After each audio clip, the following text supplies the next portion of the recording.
Lucy wasn't the first movie to claim that people are only using 10% of our brain's capacity.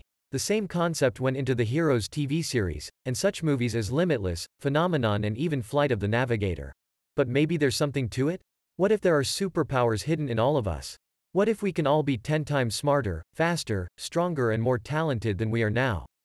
And if this is a myth, where did it come from? Though the phrase about 10% is often assigned to Albert Einstein himself, the fact is, it started getting mentioned as early as the beginning of the 20th century, and exclusively in commercial books about self-development and psychics. All of them referred to the famous psychologist William James, although he only suggested that we are not fully using our potential. But this phrase appeared in Dale Carnegie's super popular book How to Win Friends. However, not in the book itself, but in the preface by Lowell Thomas, a journalist. Not only did Thomas misinterpret James's words, he also came up with the exact percentage himself. But where did this error come from anyway? First, neuroscientists of that time discovered that the brain is 90% made up of glial cells, which at first glance seemed useless. Now we know that glial cells are the most complex wires of our computer. In fact, they determine its system. And the more complex the brain, the more of the cells there are. It turns out that people think so fast precisely because of these useless cells. It was also then that they discovered that different parts of the brain work at different times. The entire brain isn't constantly active. It was a big discovery. One scientist even decided that many areas do not work at all. However, he used electric shock to test it. Naturally, when the journalists heard about it, they misrepresented the information. That's how the myth that still exists was born. 100 years have passed, and not a single study has been able to confirm the myth of 10%. It turns out that Morgan Freeman from the movie Lucy is not a scientist, but an ordinary charlatan. Of course our brain can and should be developed, but dexterity, intelligence and charm are developed by strengthening the neuron connections.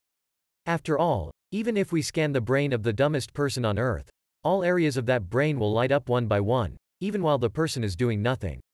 In fact, there can be moments when all the neurons in the brain activate at the same time, but this is called an epileptic seizure, and hardly is a superpower. Also, 10% is terribly impractical. Our super powerful computer is very costly for the body. The brain consumes 1/5 of all energy from food, more than any other organ. Evolution would never tolerate such a dead weight and would have gotten rid of the extra brain long ago. Finally, if this myth was true, most traumatic brain injuries would not cause any inconveniences, and we would not be afraid of the stroke or Parkinson's disease so much. Because they usually damage a tiny part of the brain, we could even trim our brains down to the size of a sheep's brain and not lose our usual abilities.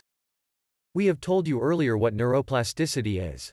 If a part of the brain is damaged, the other parts try to take over its functions and vice versa. If a part of the brain isn't used, for example, with loss of vision, it takes on new functions amplifying the rest of the senses. This means that the brain always finds use for all its parts. That means we definitely use 100% of our brain. Yet more than half of all people on Earth still believe this old tale. But why?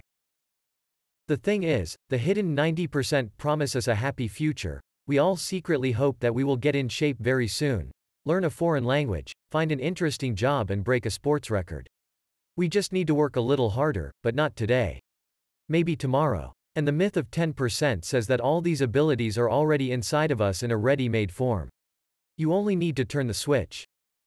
And you won't have to study for many years, work, train or sacrifice anything. In the meantime, you can just relax.